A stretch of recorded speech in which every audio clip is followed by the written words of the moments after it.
بسم الله الرحمن الرحيم. ألف لام ميم. ذلك الكتاب لا ريب فيه هدى للمتقين الذين يؤمنون بالغيب ويقيمون الصلاة ومما رزقناهم ينفقون والذين يؤمنون بما أنزل إليك وما أنزل من قبلك وبالآخرة هم يوقنون أولئك على هدى من ربهم وأولئك هم المفلحون. إن الذين كفروا سواء عليهم أنذرتهم أم لم تنذرهم لا يؤمنون ختم الله على قلوبهم وعلى سمعهم وعلى أبصارهم غشاوة ولهم عذاب عظيم. ومن الناس من يقول آمنا بالله وباليوم الآخر وما هم بمؤمنين يخادعون الله والذين آمنوا وما يخادعون إلا أنفسهم وما يشعرون. في قلوبهم مرض فزادهم الله مرضا ولهم عذاب أليم بما كانوا يكذبون. وإذا قيل لهم لا تفسدوا في الأرض قالوا إنما نحن مصلحون ألا إنهم هم المفسدون ولكن لا يشعرون. وإذا قيل لهم آمنوا كما آمن الناس قالوا أنؤمن كما آمن السفهاء ألا إنهم هم السفهاء ولكن لا يعلمون. وإذا لقوا الذين آمنوا قالوا آمنا وإذا خلوا إلى شياطينهم قالوا إنا معكم إنما نحن مستهزئون الله يستهزئ بهم ويمدهم في طغيانهم يعمهون. أولئك الذين اشتروا الضلالة بالهدى فما ربحت تجارتهم وما كانوا مهتدين.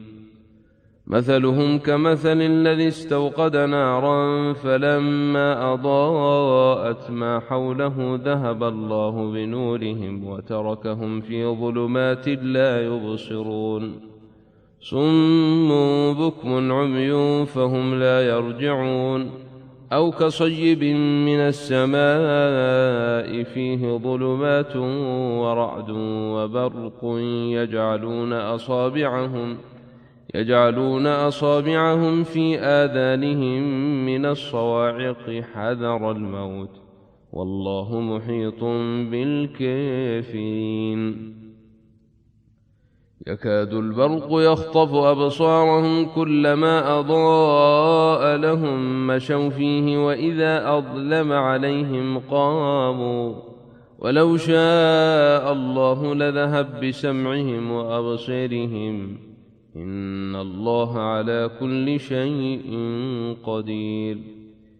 يا أيها الناس اعبدوا ربكم الذي خلقكم والذين من قبلكم لعلكم تتقون الذي جعل لكم الأرض فراشا والسماء بناء وأنزل من السماء ماء فأخرج به من الثمرات رزقا لكم فلا تجعلوا لله أندادا وأنتم تعلمون. وإن كنتم في ريب مما نزلنا على عبدنا فاتوا بسورة من مثله وادعوا شهداءكم من دون الله إن كنتم صادقين. فإن لم تفعلوا ولن تفعلوا فاتقوا النار التي وقودها الناس والحجارة أعدت للكافرين. وبشر الذين آمنوا وعملوا الصالحات أن لهم جنات تجري من تحتها الأنهار كلما رزقوا منها من ثمرة رزقا قالوا هذا الذي رزقنا من قبل وأتوا به متشابها ولهم فيها أزواج مطهرة وهم فيها خالدون. إن الله لا يستحيي أن يضرب مثلا ما بعوضة فما فوقها فأما الذين آمنوا فيعلمون أنه الحق من ربهم وأما الذين كفروا فيقولون ماذا أراد الله بهذا مثلا يضل به كثيرا ويهدي به كثيرا وما يضل به إلا الفاسقين الذين ينقضون عهد الله من بعد ميثاقه ويقطعون ما أمر الله به أن يوصل ويفسدون في الأرض أولئك هم الخاسرون. كيف تكفرون بالله وكنتم أمواتا فأحياكم ثم يميتكم ثم يحييكم ثم إليه ترجعون. هو الذي خلق لكم ما في الأرض جميعا ثم استوى إلى السماء فسواهن 7 سماوات وهو بكل شيء عليم. وإذ قال ربك للملائكة إني جاعل في الأرض خليفة قالوا أتجعل فيها من يفسد فيها ويسفك الدماء ونحن نسبح بحمدك ونقدس لك قال إني أعلم ما لا تعلمون.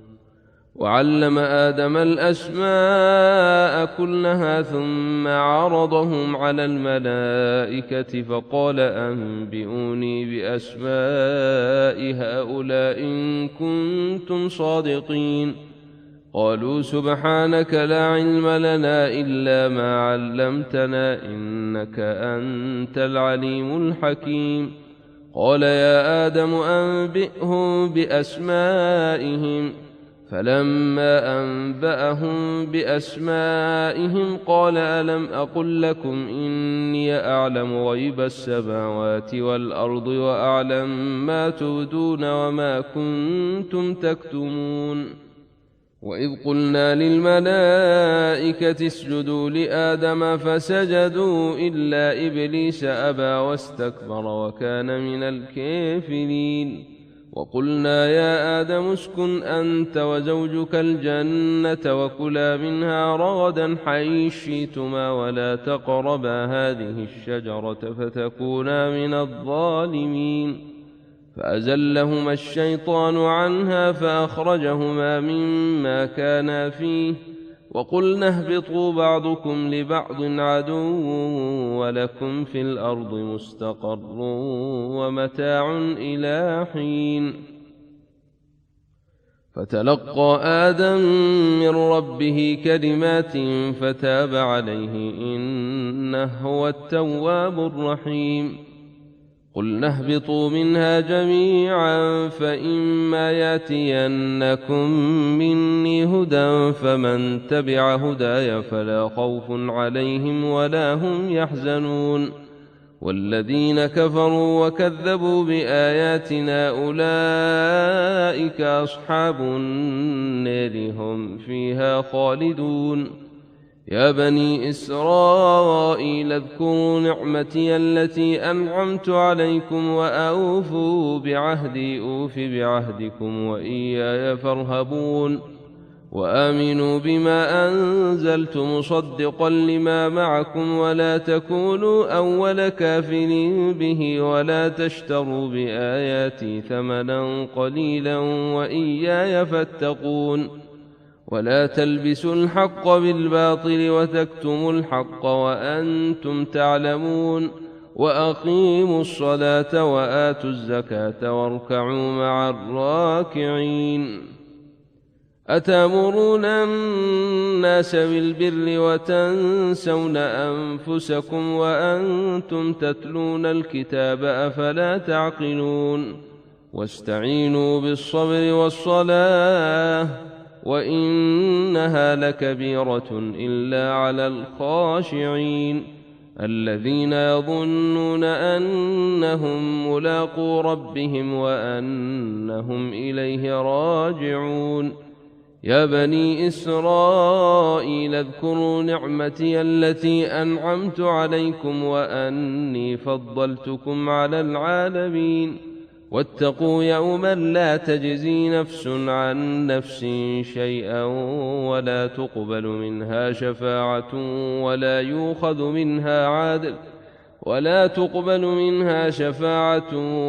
يؤخذ منها عدل ولا هم ينصرون وإذ نجيناكم من آل فرعون يسومونكم سوء العذاب يذبحون أبناءكم ويستحيون نساءكم وفي ذلكم بلاء من ربكم عظيم وإذ فرقنا بكم البحر فأنجيناكم وأغرقنا آل فرعون وأنتم تنظرون وإذ وعدنا موسى 40 ليلة ثم اتخذتم العجل من بعده وأنتم ظالمون ثم عفونا عنكم من بعد ذلك لعلكم تشكرون وإذ آتينا موسى الكتاب والفرقان لعلكم تهتدون وإذ قال موسى لقومه يا قوم إنكم ظلمتم أنفسكم باتخاذكم العجل فتوبوا إلى بارئكم فاقتلوا أنفسكم ذلكم خير لكم عند بارئكم فتاب عليكم إنه هو التواب الرحيم وإذ قلتم يا موسى لن نؤمن لك حتى نرى الله جهرة فأخذتكم الصاعقة وأنتم تنظرون ثم بعثناكم من بعد موتكم لعلكم تشكرون وظللنا عليكم الغمام وأنزلنا عليكم المن والسلوى كلوا من طيبات ما رزقناكم وما ظلمونا ولكن كانوا أنفسهم يظلمون وإذ قلنا ادخلوا هذه القرية فكلوا منها حيث شئتم رغدا وادخلوا الباب سجدا وقولوا حطة نغفر لكم خطاياكم وسنزيد المحسنين فبدل الذين ظلموا قولا غير الذي قيل لهم فأنزلنا على الذين ظلموا رجزا من السماء بما كانوا يفسقون وإذ استسقى موسى لقومه فقلنا اضرب بعصاك الحجر فانفجرت منه 12 عينا قد علم كل أناس مشربهم كلوا واشربوا من رزق الله ولا تعثوا في الأرض مفسدين وإذ قلتم يا موسى لن نصبر على طعام واحد فادع لنا ربك يخرج لنا مما تنبت الأرض من بقلها وقثائها وفومها وعدسها وبصلها قال أتستبدلون الذي هو أدنى بالذي هو خير اهبطوا مصرا فإن لكم ما سألتم وضربت عليهم الذلة والمسكنة وباءوا بغضب من الله ذلك بأنهم كانوا يكفرون بآيات الله ويقتلون النبيين بغير الحق ذلك بما عصوا وكانوا يعتدون إن الذين آمنوا والذين هادوا والنصارى والصابئين من آمن بالله واليوم الآخر وعمل صالحا فلهم أجرهم عند ربهم ولا خوف عليهم ولا هم يحزنون. وإذ أخذنا ميثاقكم ورفعنا فوقكم الطور خذوا ما آتيناكم بقوة واذكروا ما فيه لعلكم تتقون. ثم توليتم من بعد ذلك فلولا فضل الله عليكم ورحمته لكنتم من الخاسرين. ولقد علمتم الذين اعتدوا منكم في السبت فقلنا لهم كونوا قردة خاسئين فجعلناها نكالا لما بين يديها وما خلفها وموعظة للمتقين. وإذ قال موسى لقومه إن الله يأمركم أن تذبحوا بقرة قالوا أتتخذنا هزؤا قال أعوذ بالله أن أكون من الجاهلين. قالوا ادع لنا ربك يبين لنا ما هي قال إنه يقول إنها بقرة لا فارض ولا بكر عوان بين ذلك فافعلوا ما تؤمرون.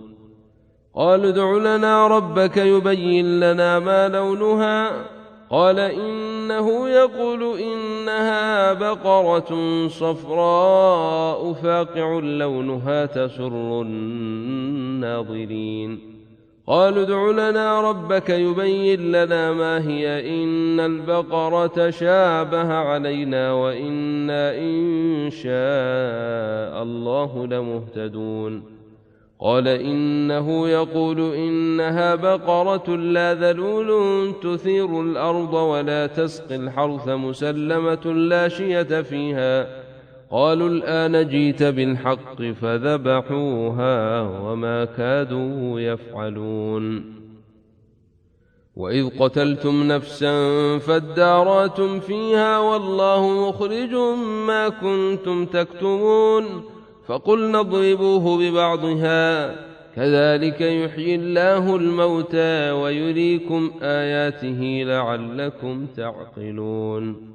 ثم قست قلوبكم من بعد ذلك فهي كالحجارة أو أشد قسوة وإن من الحجارة لما يتفجر منه الأنهار وإن منها لما يشقق فيخرج منه الماء وإن منها لما يهبط من خشية الله وما الله بغافل عما تعملون. أفتطمعون أن يؤمنوا لكم وقد كان فريق منهم يسمعون كلام الله ثم يحرفونه من بعد ما عقلوه وهم يعلمون. وإذا لقوا الذين آمنوا قالوا آمنا وإذا خلا بعضهم إلى بعض قالوا أتحدثونهم بما فتح الله عليكم وإذا خلا بعضهم إلى بعض قالوا أتحدثونهم بما فتح الله عليكم ليحاجوكم به عند ربكم أفلا تعقلون. أولا يعلمون أن الله يعلم ما يسرون وما يعلنون ومنهم أميون لا يعلمون الكتاب إلا أماني وإنهم إلا يظنون. فويل للذين يكتبون الكتاب بأيديهم ثم يقولون هذا من عند الله ليشتروا به ثمنا قليلا فويل لهم مما كتبت أيديهم وويل لهم مما يكسبون. وقالوا لن تمسنا النار إلا أياما معدودة قل أتخذتم عند الله عهدا فلن يخلف الله عهده أم تقولون على الله ما لا تعلمون. بلى من كسب سيئة وأحاطت به خطيئته فأولئك أصحاب النار هم فيها خالدون. والذين آمنوا وعملوا الصالحات أولئك أصحاب الجنة هم فيها خالدون. وإذ أخذنا ميثاق بني إسرائيل لا تعبدون إلا الله وبالوالدين إحسانا وذي القربى واليتامى والمساكين وقولوا للناس حسنا وأقيموا الصلاة وآتوا الزكاة ثم توليتم إلا قليلا منكم وأنتم معرضون. وإذ أخذنا ميثاقكم لا تسفكون دماءكم ولا تخرجون أنفسكم من دياركم ثم أقررتم وأنتم تشهدون. ثم أنتم هؤلاء تقتلون أنفسكم وتخرجون فريقا منكم من ديارهم تظاهرون عليهم بالإثم والعدوان وإن ياتوكم أسالي تفدوهم وهو محرم عليكم إخراجهم أفتؤمنون ببعض الكتاب وتكفرون ببعض فما جزاء من يفعل ذلك منكم إلا خزي في الحياة الدنيا ويوم القيامة يردون إلى أشد العذاب وما الله بغافل عما تعملون. أولئك الذين اشتروا الحياة الدنيا بالآخرة فلا يخفف عنهم العذاب ولا هم ينصرون.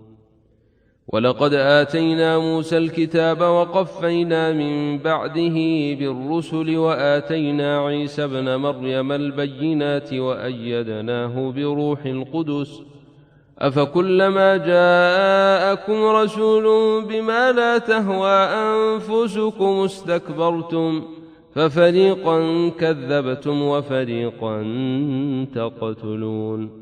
وقالوا قلوبنا غلف بل لعنهم الله بكفرهم فقليلا ما يؤمنون. ولما جاءهم كتاب من عند الله مصدق لما معهم وكانوا من قبل يستفتحون على الذين كفروا فلما جاءهم ما عرفوا كفروا به فلعنة الله على الكافرين.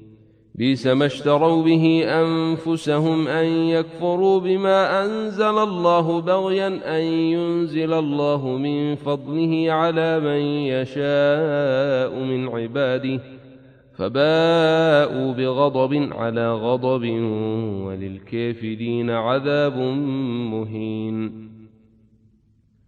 وإذا قيل لهم آمنوا بما أنزل الله قالوا نؤمن بما أنزل علينا ويكفرون بما وراءه وهو الحق مصدقا لما معهم قل فلم تقتلون أنبياء الله من قبل إن كنتم مؤمنين. ولقد جاءكم موسى بالبينات ثم اتخذتم العجل من بعده وأنتم ظالمون. وإذ أخذنا ميثاقكم ورفعنا فوقكم الطور خذوا ما آتيناكم بقوة واسمعوا قالوا سمعنا وعصينا وأشربوا في قلوبهم العجل بكفرهم قل بئس ما يأمركم به إيمانكم إن كنتم مؤمنين. قل إن كانت لكم الدار الآخرة عند الله خالصة من دون الناس فتمنوا الموت إن كنتم صادقين ولن يتمنوه أبدا بما قدمت أيديهم والله عليم بالظالمين. ولتجدنهم أحرص الناس على حياة ومن الذين أشركوا يود أحدهم لو يعمر 1000 سنة وما هو بمزحزحه من العذاب أن يعمر والله بصير بما يعملون قل من كان عدوا لجبريل فإنه نزله على قلبك بإذن الله مصدقا لما بين يديه وهدى وبشرى للمؤمنين من كان عدوا لله وملائكته ورسله وجبريل وميكال فإن الله عدو للكافرين ولقد أنزلنا إليك آيات بينات وما يكفر بها إلا الفاسقون أو كلما عاهدوا عهدا نبذه فريق منهم بل أكثرهم لا يؤمنون ولما جاءهم رسول من عند الله مصدق لما معهم نبذ فريق من الذين أوتوا الكتاب كتاب الله وراء ظهورهم كأنهم لا يعلمون واتبعوا ما تتلو الشياطين على ملك سليمان وما كفر سليمان ولكن الشياطين كفروا يعلمون الناس السحر وما أنزل على الملكين ببابل هاروت وماروت وما يعلمان من أحد حتى يقولا إنما نحن فتنة فلا تكفر فيتعلمون منهما ما يفرقون به بين المرء وزوجه وما هم بضارين به من أحد إلا بإذن الله ويتعلمون ما يضرهم ولا ينفعهم ولقد علموا لمن اشتريه ما له في الآخرة من خلاق ولبئس ما شروا به أنفسهم لو كانوا يعلمون ولو أنهم آمنوا واتقوا لمثوبة من عند الله خير لو كانوا يعلمون يا أيها الذين آمنوا لا تقولوا راعنا وقولوا انظرنا واسمعوا وللكافرين عذاب أليم ما يود الذين كفروا من أهل الكتاب ولا المشركين أن ينزل عليكم من خير من ربكم والله يختص برحمته من يشاء والله ذو الفضل العظيم ما ننسخ من آية أو ننسأها نات بخير منها أو مثلها ألم تعلم أن الله على كل شيء قدير ألم تعلم أن الله له ملك السماوات والأرض وما لكم من دون الله من ولي ولا نصير أم تريدون أن تسألوا رسولكم كما سئل موسى من قبل ومن يتبدل الكفر بالإيمان فقد ضل سواء السبيل ود كثير من أهل الكتاب لو يردونكم من بعد إيمانكم كفارا حسدا من عند أنفسهم من بعد ما تبين لهم الحق فاعفوا واصفحوا حتى ياتي الله بأمره إن الله على كل شيء قدير وأقيموا الصلاة وآتوا الزكاة وما تقدموا لأنفسكم من خير تجدوه عند الله إن الله بما تعملون بصير وقالوا لن يدخل الجنة إلا من كان هودا أو نصارى تلك أمانيهم قل هاتوا برهانكم إن كنتم صادقين بلى من أسلم وجهه لله وهو محسن فله أجره عند ربه ولا خوف عليهم ولا هم يحزنون وقالت اليهود ليست النصارى على شيء وقالت النصارى ليست اليهود على شيء وهم يتلون الكتاب كذلك قال الذين لا يعلمون مثل قولهم فالله يحكم بينهم يوم القيامة فيما كانوا فيه يختلفون ومن أظلم ممن منع مساجد الله أن يذكر فيها اسمه وسعى في خرابها أولئك ما كان لهم أن يدخلوها إلا خائفين لهم في الدنيا خزي ولهم في الآخرة عذاب عظيم ولله المشرق والمغرب فأينما تولوا فثم وجه الله إن الله واسع عليم وقالوا اتخذ الله ولدا سبحانه بل له ما في السماوات والأرض كل له قانتون بديع السماوات والأرض وإذا قضى أمرا فإنما يقول له كن فيكون وقال الذين لا يعلمون لولا يكلمنا الله أو تاتينا آية كذلك قال الذين من قبلهم مثل قولهم تشابهت قلوبهم قد بينا الآيات لقوم يوقنون إنا أرسلناك بالحق بشيرا ونذيرا ولا تسأل عن أصحاب الجحيم ولن ترضى عنك اليهود ولا النصارى حتى تتبع ملتهم قل إن هدى الله هو الهدى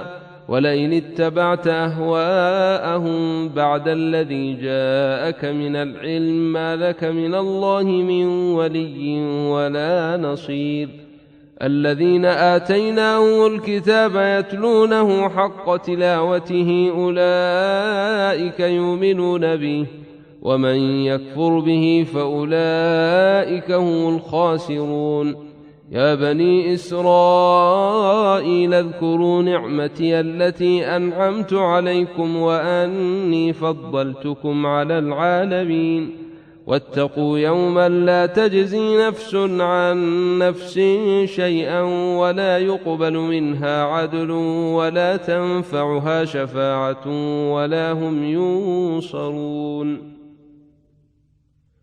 وإذ ابتلى إبراهيم ربه بكلمات فأتمهن قال إني جاعلك للناس إماما قال ومن ذريتي قال لا ينال عهدي الظالمين وإذ جعلنا البيت مثابة للناس وأمنا واتخذوا من مقام إبراهيم مصلى وعهدنا إلى إبراهيم وإسماعيل أن طهر بيتي للطائفين والعاكفين والركع السجود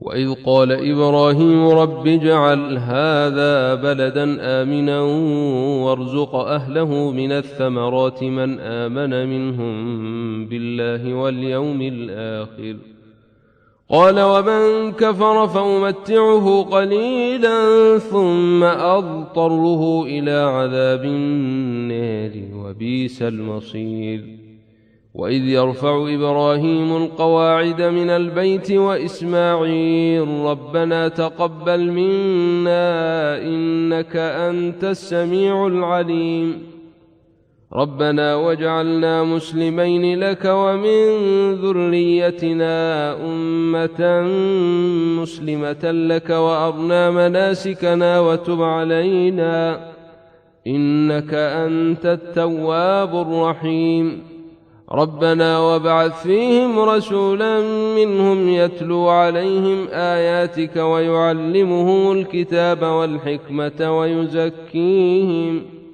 إنك أنت العزيز الحكيم ومن يرغب عن ملة إبراهيم إلا من سفه نفسه ولقد اصطفيناه في الدنيا وإنه في الآخرة لمن الصالحين إذ قال له ربه أسلم قال أسلمت لرب العالمين ووصى بها إبراهيم بنيه ويعقوب يا بني إن الله اصطفى لكم الدين فلا تموتن إلا وأنتم مسلمون. أم كنتم شهداء إذ حضر يعقوب الموت إذ قال لبنيه ما تعبدون من بعدي قالوا نعبد إلهك وإله آبائك إبراهيم وإسماعيل وإسحاق إلها واحدا ونحن له مسلمون. تلك أمة قد خلت لها ما كسبت ولكم ما كسبتم ولا تسألون عما كانوا يعملون. وقالوا كونوا هودا أو نصارى تهتدوا قل بل ملة إبراهيم حنيفا وما كان من المشركين.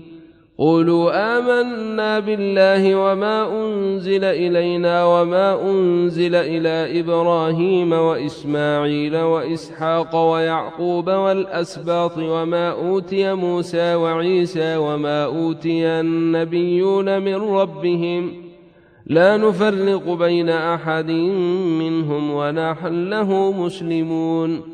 فإن آمنوا بمثل ما آمنتم به فقد اهتدوا وإن تولوا فإنما هم في شقاق فسيكفيكهم الله وهو السميع العليم. صبغة الله ومن أحسن من الله صبغة ونحن له عابدون. قل أتحاجوننا في الله وهو ربنا وربكم ولنا أعمالنا ولكم أعمالكم ونحن له مخلصون. أم يقولون إن إبراهيم وإسماعيل وإسحاق ويعقوب والأسباط كانوا هودا أو نصارى قل أأنتم أعلم أم الله ومن أظلم ممن كتم شهادة عنده من الله وما الله بغافل عما تعملون.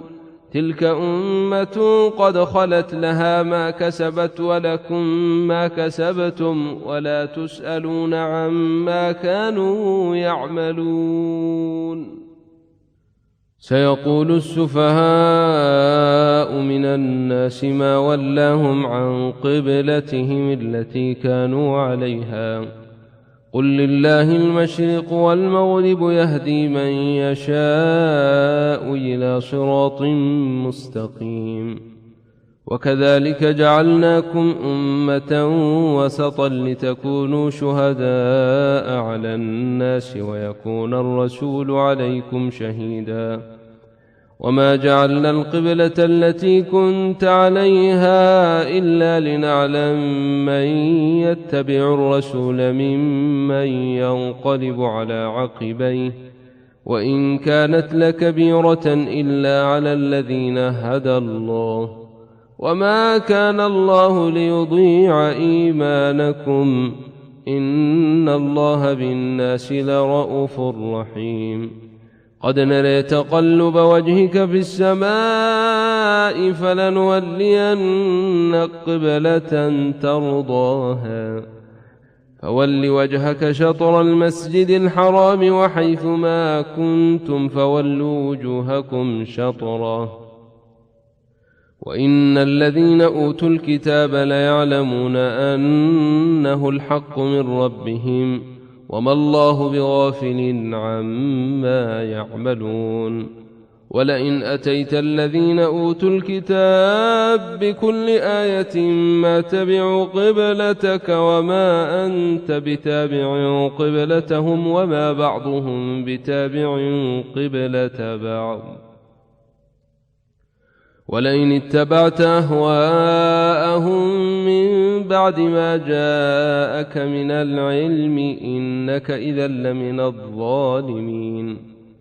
الذين آتيناهم الكتاب يعرفونه كما يعرفون أبناءهم وإن فريقا منهم ليكتمون الحق وهم يعلمون.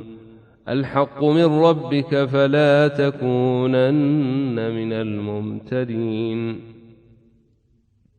ولكل وجهة هو موليها فاستبقوا الخيرات أينما تكونوا يات بكم الله جميعا إن الله على كل شيء قدير. ومن حيث خرجت فول وجهك شطر المسجد الحرام وإنه للحق من ربك وما الله بغافل عما يعملون. ومن حيث خرجت فول وجهك شطر المسجد الحرام وحيث ما كنتم فولوا وجوهكم شطره لئلا يكون للناس عليكم حجة إلا الذين ظلموا منهم فلا تخشوهم واخشوني ولأتم نعمتي عليكم ولعلكم تهتدون. كما أرسلنا فيكم رسولا منكم يتلو عليكم آياتنا ويزكيكم ويعلمكم الكتاب والحكمة ويعلمكم ما لم تكونوا تعلمون فاذكروني أذكركم واشكروا لي ولا تكفرون. يا أيها الذين آمنوا استعينوا بالصبر والصلاة إن الله مع الصابرين.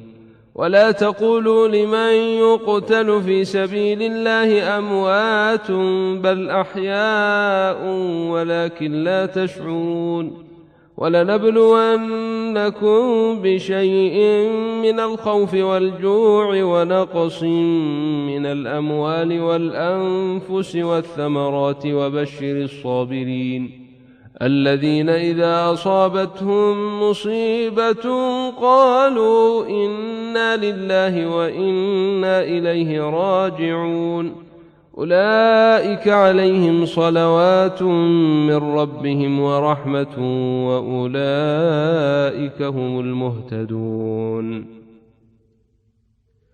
إن الصفا والمروة من شعائر الله فمن حج البيت أو اعتمر فلا جناح عليه أن يطوف بهما ومن تطوع خيرا فإن الله شاكر عليم.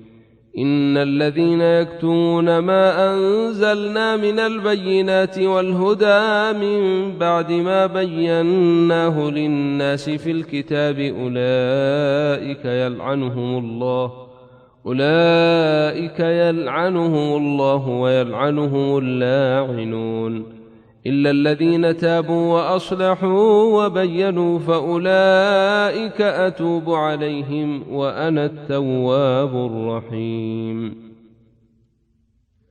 إن الذين كفروا وماتوا وهم كفار أولئك عليهم لعنة الله والملائكة والناس أجمعين خالدين فيها لا يخفف عنهم العذاب ولا هم ينظرون. وإلهكم إله واحد لا إله إلا هو الرحمن الرحيم. إن في خلق السماوات والأرض واختلاف الليل والنهار والفلك التي تجري في البحر بما ينفع الناس وما أنزل الله من السماء من ماء فأحيا به الأرض بعد موتها وبث فيها من كل دابة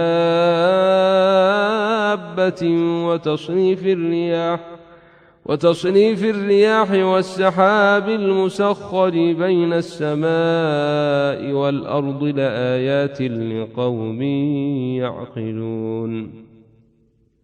ومن الناس من يتخذ من دون الله أندادا يحبونهم كحب الله والذين آمنوا أشد حبا لله ولو يرى الذين ظلموا إذ يرون العذاب أن القوة لله جميعا وأن الله شديد العذاب. إذ تبرأ الذين اتبعوا من الذين اتبعوا ورأوا العذاب وتقطعت بهم الأسباب. وقال الذين اتبعوا لو أن لنا كرة فنتبرأ منهم كما تبرأوا منا كذلك يريهم الله أعمالهم حسرات عليهم وما هم بخارجين من النار. يا أيها الناس كلوا مما في الأرض حلالا طيبا ولا تتبعوا خطوات الشيطان إنه لكم عدو مبين. إنما يأمركم بالسوء والفحشاء وأن تقولوا على الله ما لا تعلمون. وإذا قيل لهم اتبعوا ما أنزل الله قالوا بل نتبع ما ألفينا عليه آباءنا أولو كان آباؤهم لا يعقلون شيئا ولا يهتدون. ومثل الذين كفروا كمثل الذي ينعق بما لا يسمع إلا دعاء ونداء صم بكم عمي فهم لا يعقلون. يا أيها الذين آمنوا كلوا من طيبات ما رزقناكم واشكروا لله إن كنتم إياه تعبدون. إنما حرم عليكم الميتة والدم ولحم الخنزير وما أهل به لغير الله فمن اضطر غير باغ ولا عاد فلا إثم عليه إن الله غفور رحيم. إن الذين يكتمون ما أنزل الله من الكتاب ويشترون به ثمنا قليلا أولئك ما يأكلون في بطونهم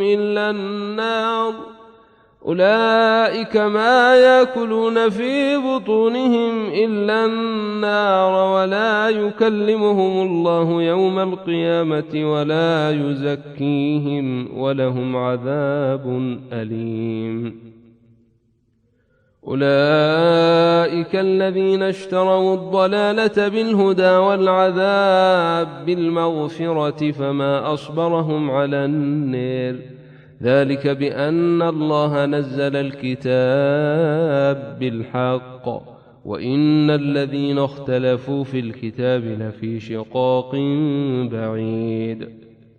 ليس البر أن تولوا وجوهكم قبل المشرق والمغرب ولكن البر من آمن بالله واليوم الآخر والملائكة والكتاب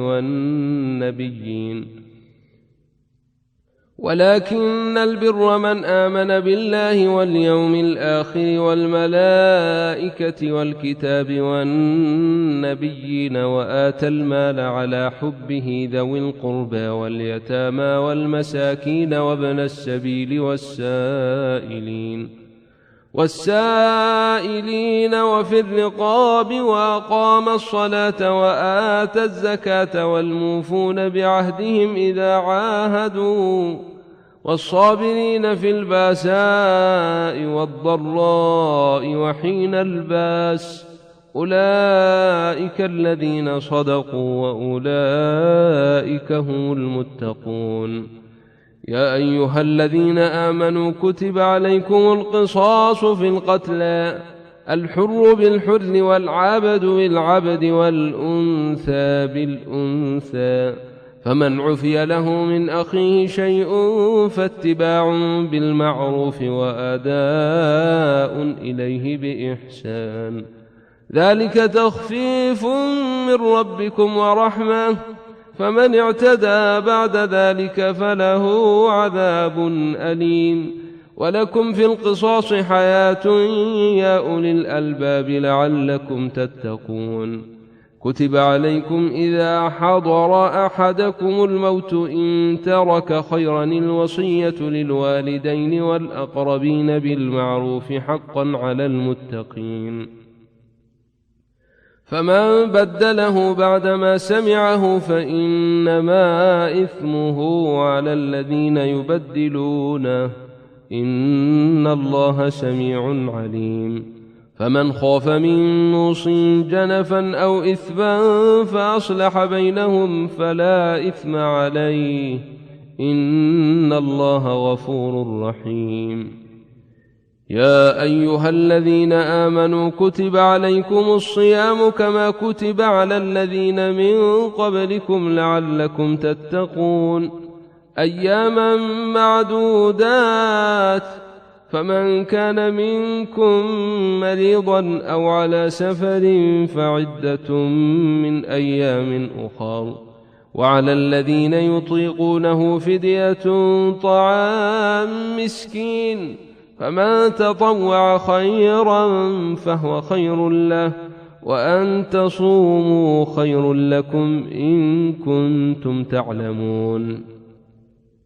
شهر رمضان الذي أنزل فيه القرآن هدى للناس وبينات من الهدى والفرقان، فمن شهد منكم الشهر فليصمه، ومن كان مريضا أو على سفر فعدة من أيام أخر، يريد الله بكم اليسر ولا يريد بكم العسر، ولتكملوا العدة ولتكبروا الله على ما هداكم ولعلكم تشكرون.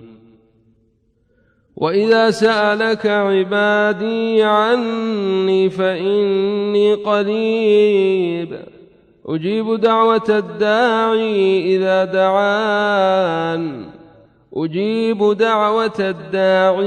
إذا دعاني فليستجيبوا لي وليؤمنوا بي لعلهم يرشدون.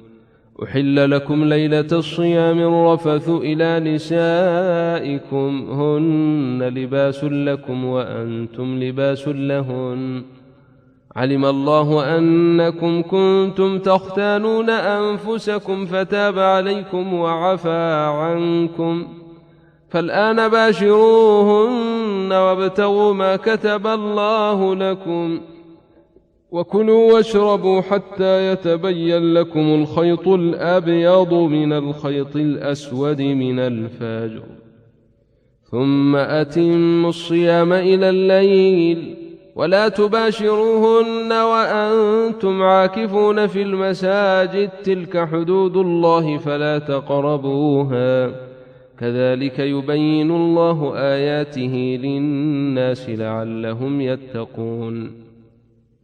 ولا تأكلوا أموالكم بينكم بالباطل وتدلوا بها إلى الحكام لتأكلوا فريقا من أموال الناس بالإثم وأنتم تعلمون.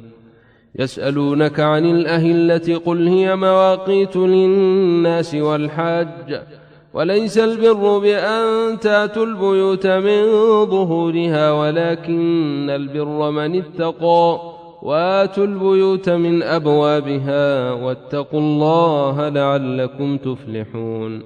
وقاتلوا في سبيل الله الذين يقاتلونكم ولا تعتدوا إن الله لا يحب المعتدين، واقتلوهم حيث ثقفتموهم وأخرجوهم من حيث أخرجوكم، والفتنة أشد من القتل، ولا تقاتلوهم عند المسجد الحرام حتى يقاتلوكم فيه، فإن قاتلوكم فاقتلوهم، كذلك جزاء الكافرين. فإن انتهوا فإن الله غفور رحيم. وقاتلوهم حتى لا تكون فتنة ويكون الدين لله، فإن انتهوا فلا عدوان إلا على الظالمين. الشهر الحرام بالشهر الحرام والحرمات قصاص، فمن اعتدى عليكم فاعتدوا عليه بمثل ما اعتدى عليكم، واتقوا الله واعلموا أن الله مع المتقين. وأنفقوا في سبيل الله ولا تلقوا بأيديكم إلى التهلكة وأحسنوا إن الله يحب المحسنين. وأتموا الحج والعمرة لله، فإن أحصلتم فما استيسر من الهادي، ولا تحلقوا رؤوسكم حتى يبلغ الهدي محله، فمن كان منكم مريضا أو به أذى من رأسه ففدية من صيام أو صدقة أو نسك. فإذا أمنتم فمن تمتع بالعمرة إلى الحج فما استيسر من الهادي، فمن لم يجد فصيام 3 أيام في الحج و7 إذا رجعتم، تلك 10 كاملة، ذلك لمن لم يكن أهله حاضر المسجد الحرام. واتقوا الله واعلموا أن الله شديد العقاب.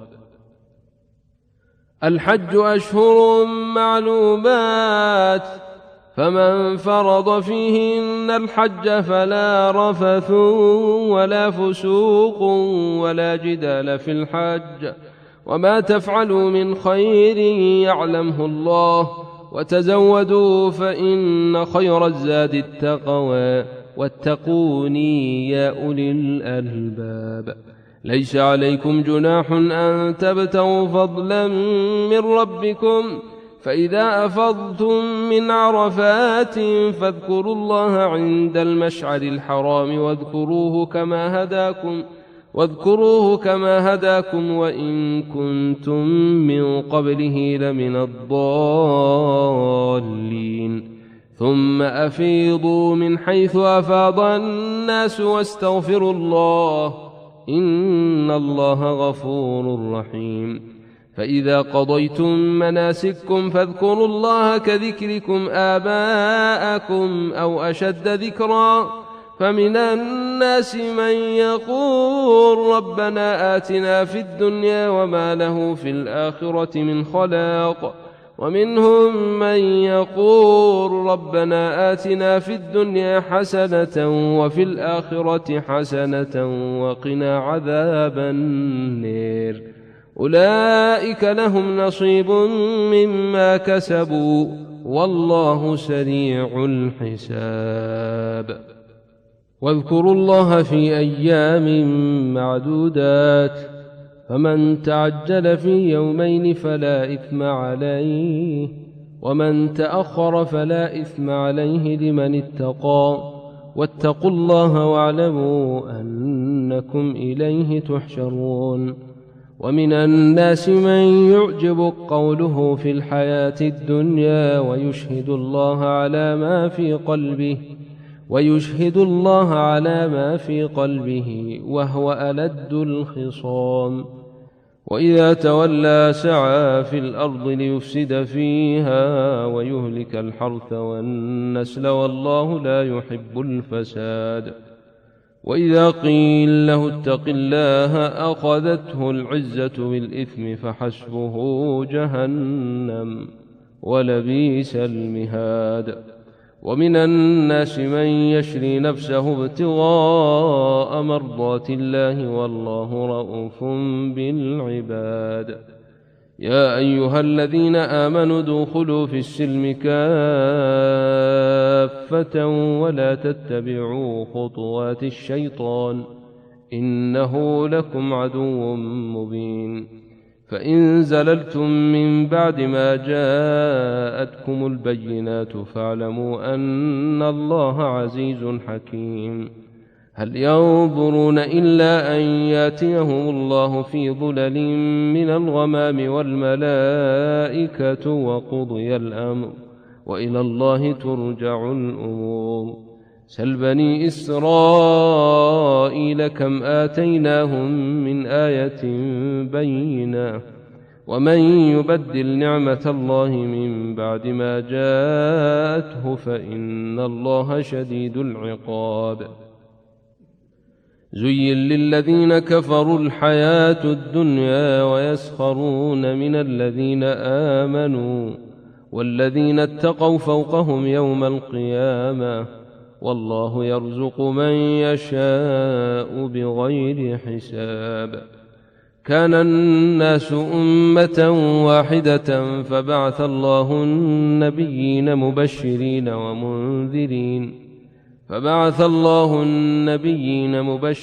ومنذرين وأنزل معهم الكتاب بالحق ليحكم بين الناس فيما اختلفوا فيه وما اختلف فيه إلا الذين أوتوه من بعد ما جاءتهم البينات بغيا بينهم فهدى الله الذين آمنوا لما اختلفوا فيه من الحق بإذنه والله يهدي من يشاء إلى صراط مستقيم.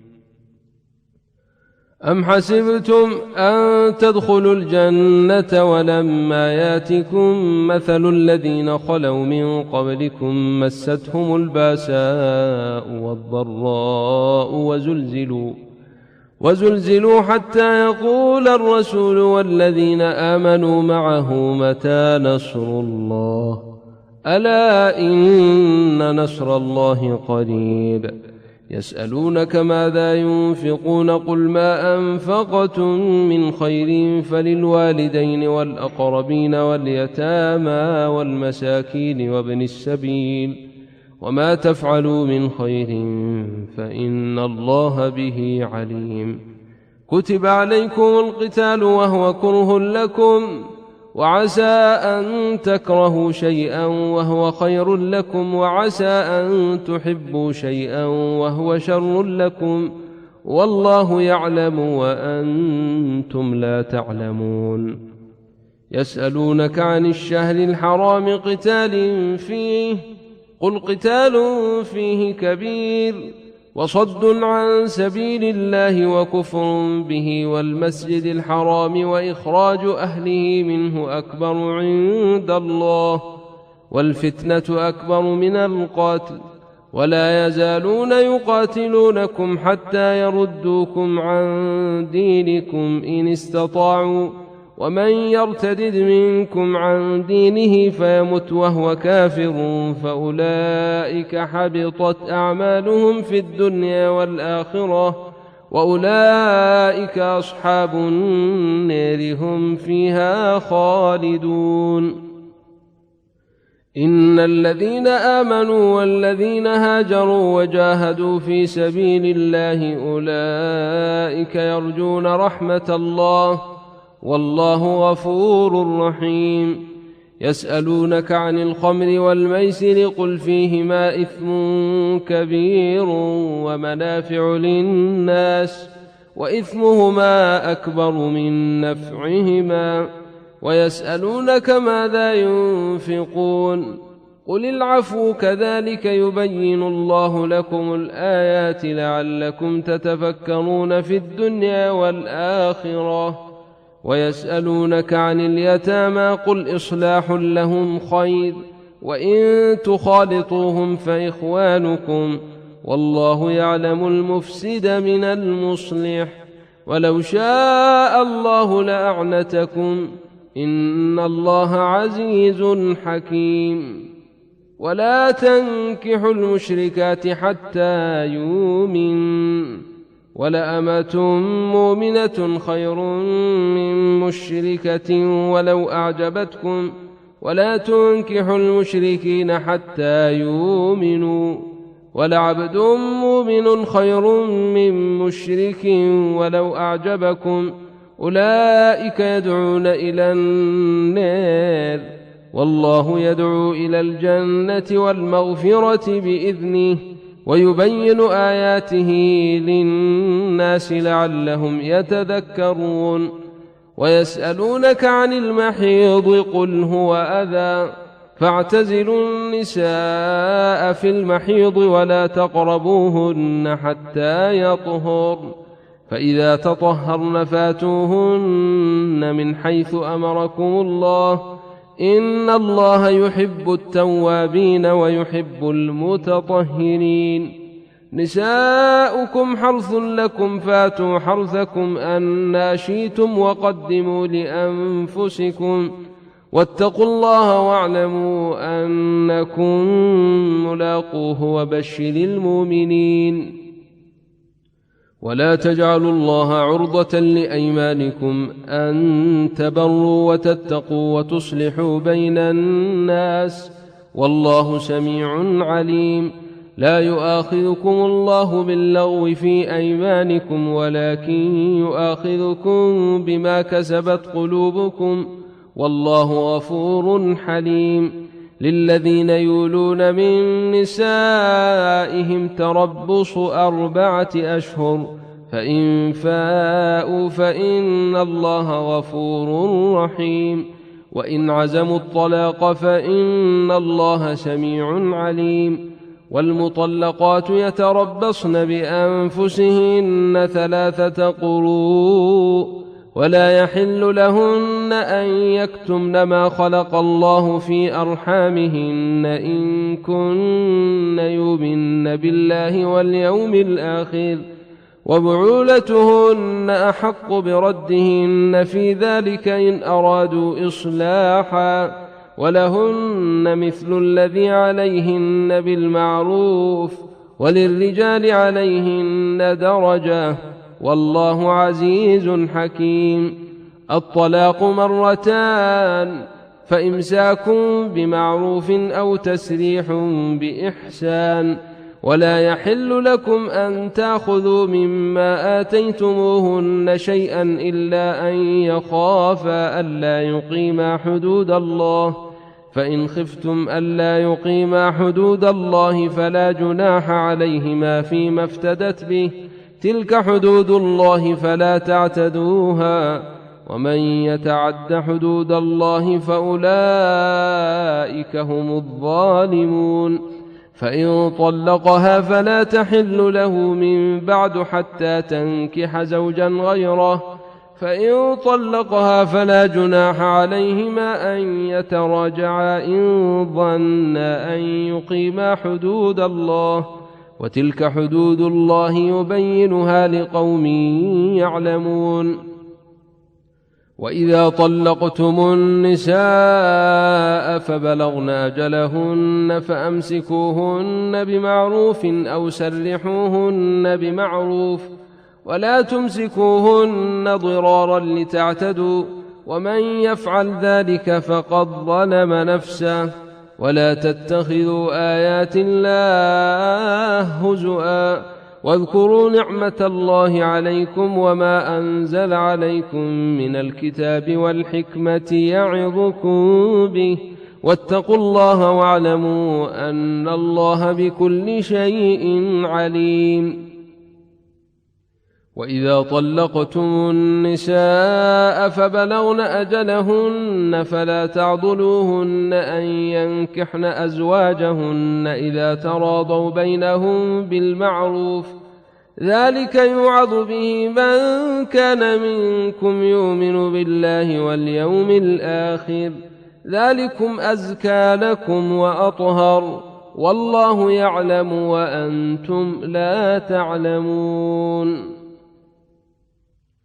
والوالدات يرضعن أولادهن حولين كاملين لمن أراد أن يتم الرضاعة وعلى المولود له رزقهن وكسوتهن بالمعروف لا تكلف نفس إلا وسعها لا تضار والدة بولدها ولا مولود له بولده وعلى الوارث مثل ذلك فإن أرادا فصالا عن تراض منهما وتشاور فلا جناح عليهما وإن أردتم أن تسترضعوا أولادكم فلا جناح عليكم إذا سلمتم ما آتيتم بالمعروف واتقوا الله واعلموا أن الله بما تعملون بصير. والذين يتوفون منكم ويذرون أزواجا يتربصن بأنفسهن 4 أشهر و10 فإذا بلغن أجلهن فلا جناح عليكم فيما فعلن في أنفسهن بالمعروف والله بما تعملون خبير.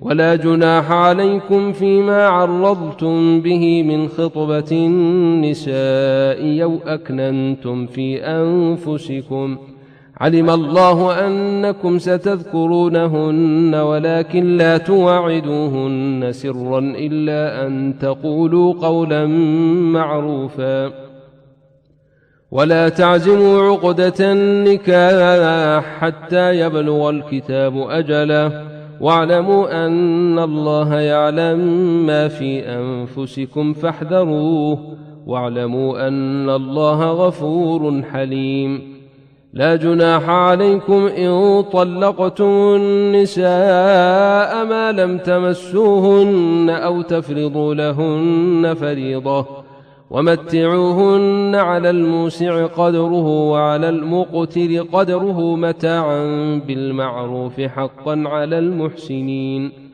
وإن طلقتموهن من قبل أن تمسوهن وقد فرضتم لهن فريضة فنصف ما فرضتم إلا أن يعفون أو يعفو الذي بيده عقدة النكاح وأن تعفوا أقرب للتقوى ولا تنسوا الفضل بينكم إن الله بما تعملون بصير حافظوا على الصلوات والصلاة الوسطى وقوموا لله قانتين فإن خفتم فرجالا أو ركبانا فإذا آمنتم فاذكروا الله كما علمكم ما لم تكونوا تعلمون والذين يتوفون منكم ويذرون أزواجا وصية لأزواجهم متاعا إلى الحول غير إخراج فإن خرجن فلا جناح عليكم فيما فعلن في أنفسهن من معروف والله عزيز حكيم وللمطلقات متاع بالمعروف حقا على المتقين كذلك يبين الله لكم آياته لعلكم تعقلون ألم تر إلى الذين خرجوا من ديارهم وهم ألوف حذر الموت فقال لهم الله موتوا ثم أحياهم إن الله لذو فضل على الناس ولكن أكثر الناس لا يشكرون وقاتلوا في سبيل الله واعلموا أن الله سميع عليم من ذا الذي يقرض الله قرضا حسنا فيضاعفه له أضعافا كثيرة والله يقبض ويبسط وإليه ترجعون ألم تر إلى الملأ من بني إسرائيل من بعد موسى إذ قالوا لنبي له مبعث لنا ملكا نقاتل في سبيل الله قال هل عسيتم إن كتب عليكم القتال ألا تقاتلوا قالوا وما لنا ألا نقاتل في سبيل الله وقد أخرجنا من ديارنا وأبنائنا فلما كتب عليهم القتال تولوا إلا قليلا منهم والله عليم بالظالمين وقال لهم نبيهم إن الله قد بعث لكم طالوت ملكا قالوا أنى يكون له الملك علينا ونحن أحق بالملك منه ولم يؤت سعة من المال قال إن الله اصطفاه عليكم وزاده بسطة في العلم والجسم والله يؤتي ملكه من يشاء والله واسع عليم وقال لهم نبيهم إن آية ملكه أن ياتيكم التابوت فيه سكينة من ربكم وبقية مما ترك آل موسى وآل هارون تحمله الملائكة إن في ذلك لآية لكم إن كنتم مؤمنين فلما فصل طالوت بالجنود قال إن الله مبتليكم بنهر فمن شرب منه فليس مني ومن لم يطعمه فإنه مني إلا من اغترف غرفة بيده، فشربوا منه إلا قليلا منهم. فلما جاوزه هو والذين آمنوا معه قالوا لا طاقة لنا اليوم بجالوت وجنوده. قال الذين يظنون أنهم ملاقوا الله كم من فئة قليلة غلبت فئة كثيرة بإذن الله والله مع الصابرين. ولما برزوا لجالوت وجنوده قالوا ربنا أفرغ علينا صبرا وثبت أقدامنا وانصرنا على القوم الكافرين. هزموهم بإذن الله. وقتل داود جالوت وآتاه الله الملك والحكمة وعلمه مما يشاء. ولولا دفع الله الناس بعضهم ببعض لفسدت الأرض ولكن الله ذو فضل على العالمين.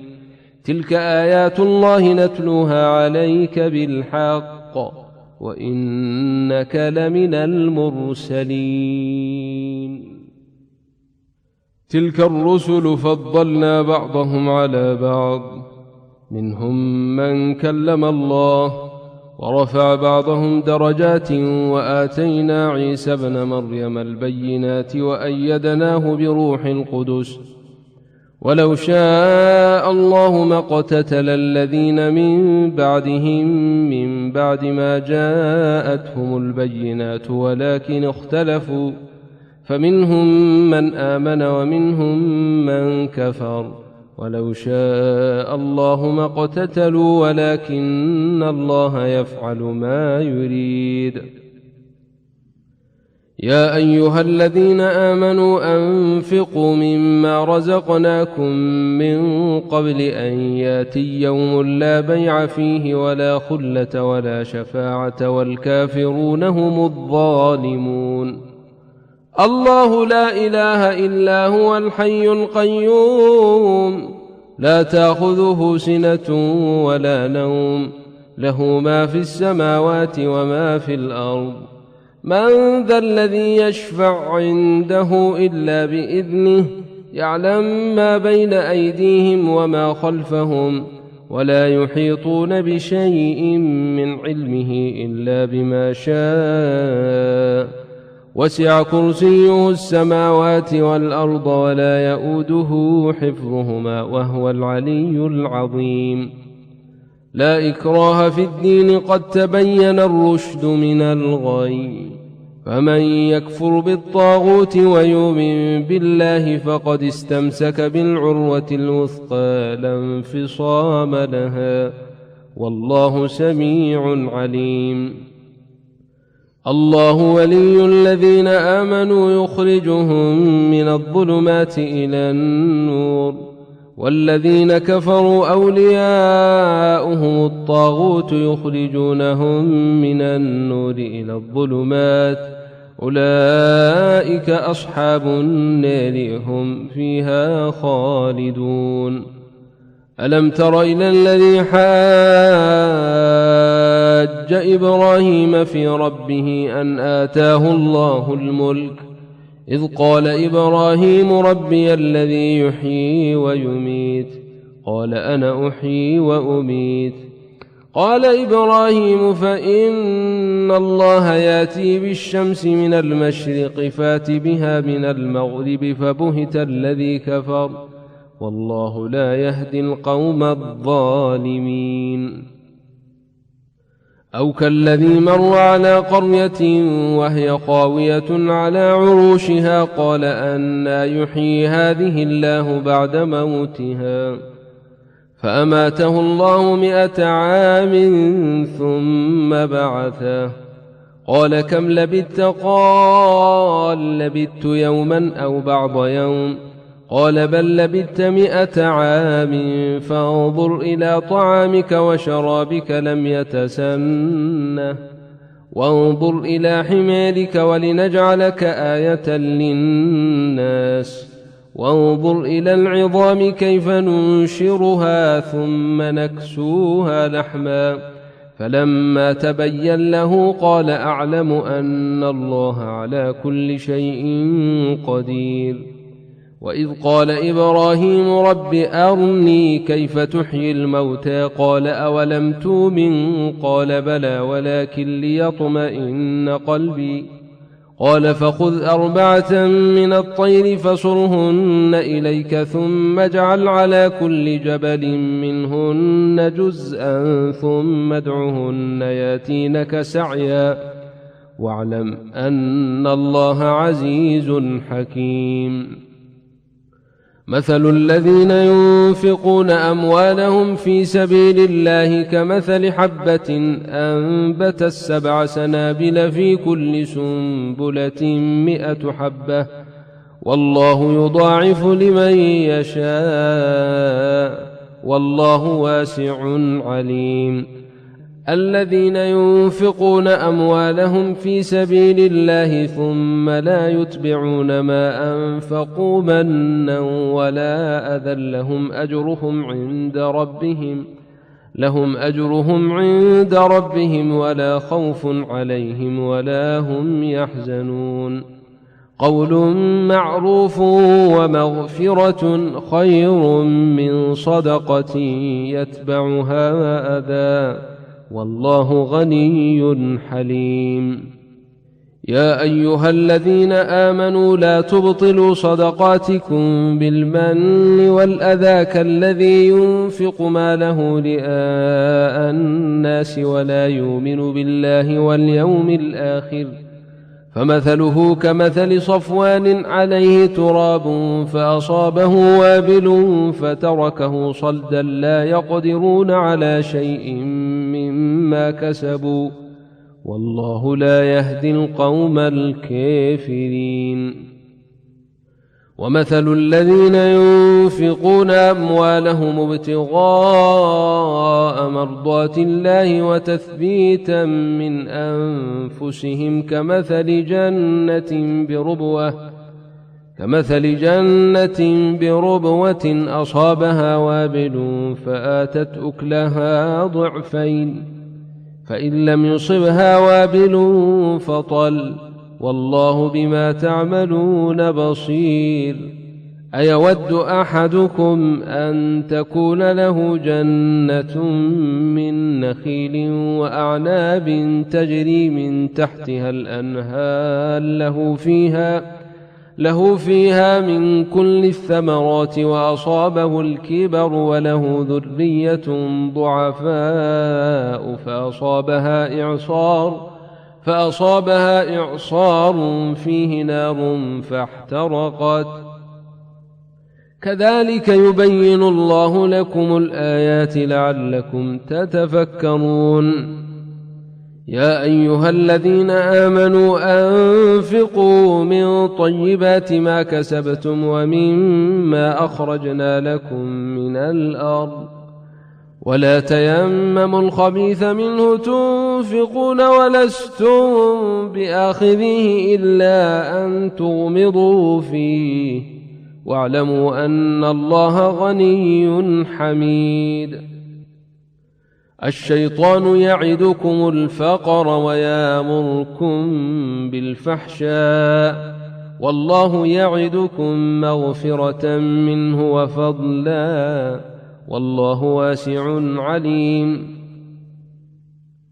يؤتي الحكمة من يشاء ومن يؤت الحكمة فقد أوتي خيرا كثيرا وما يذكر إلا أولو الألباب. وما أنفقتم من نفقة أو نذرتم من نذر فإن الله يعلمه وما للظالمين من أنصير. إن تبدوا الصدقات فنعما هي وإن تخفوها وتؤتوها الفقراء فهو خير لكم ونكفر عنكم من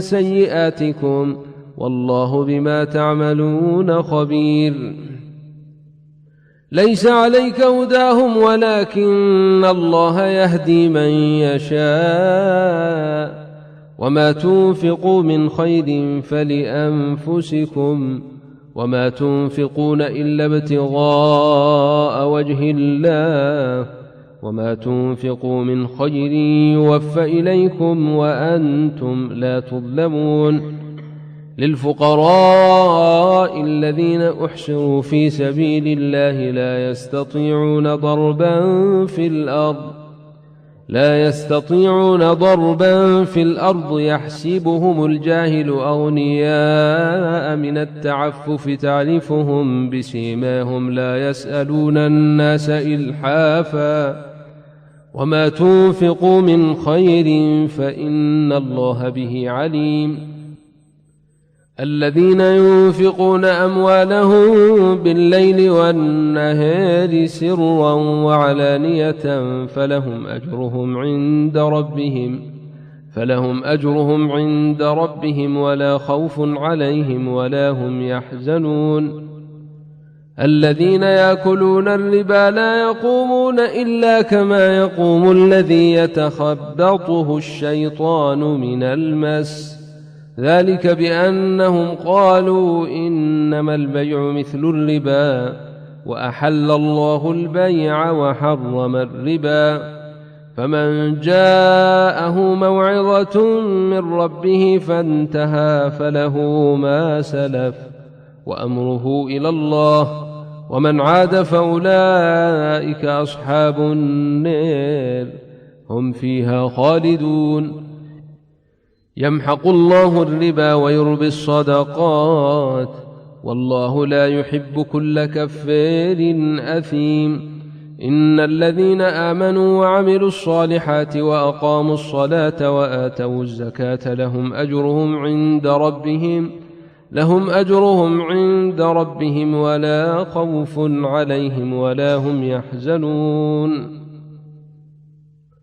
يا أيها الذين آمنوا اتقوا الله وذروا ما بقي من الربا إن كنتم مؤمنين فإن لم تفعلوا فاذنوا بحرب من الله ورسوله وإن تبتم فلكم رؤوس أموالكم لا تظلمون ولا تظلمون وإن كان ذو عسرة فنظرة إلى ميسرة وأن تصدقوا خير لكم إن كنتم تعلمون واتقوا يوما ترجعون فيه إلى الله ثم توفى كل نفس ما كسبت وهم لا يظلمون يا أيها الذين آمنوا إذا تداينتم بدين إلى أجل مسمى فاكتبوه وليكتب بينكم كاتب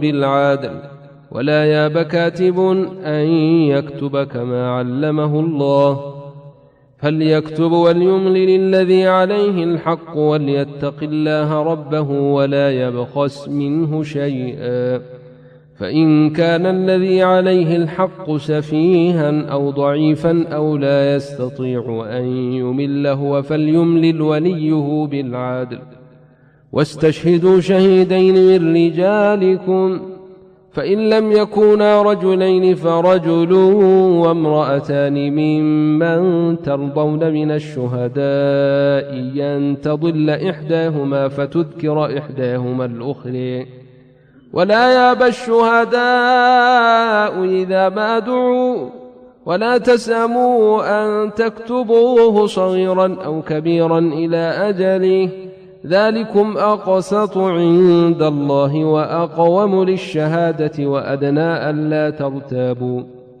إلا أن تكون تجارة حاضرة تديرونها بينكم فليس عليكم جناح ألا تكتبوها وأشهدوا إذا تبايعتم ولا يضار كاتب ولا شهيد وإن تفعلوا فإنه فسوق بكم واتقوا الله ويعلمكم الله والله بكل شيء عليم. وإن كنتم على سفر ولم تجدوا كاتبا فرهن مقبوضة، فإن أمن بعضكم بعضا فليؤد الذي اؤتمن أمانته وليتق الله ربه ولا تكتموا الشهادة، ومن يكتمها فإنه آثم قلبه، والله بما تعملون عليم. لله ما في السماوات وما في الأرض، وإن تبدوا ما في أنفسكم أو تخفوه يحاسبكم به الله فيغفر لمن يشاء ويعذب من يشاء، والله على كل شيء قدير. آمن الرسول بما أنزل إليه من ربه والمؤمنون كل آمن بالله وملائكته وكتبه ورسله لا نفرق بين أحد من رسله، وقالوا سمعنا وأطعنا غفرانك ربنا وإليك المصير. لا يكلف الله نفسا إلا وسعها، لها ما كسبت وعليها ما اكتسبت، ربنا لا تؤاخذنا إن نسينا أو أخطأنا، ربنا ولا تحمل علينا إصرا كما حملته على الذين من قبلنا، ربنا ولا تحملنا ما لا طاقة لنا به، واعف عنا واغفر لنا وارحمنا، أنت مولانا فانصرنا على القوم الكافرين.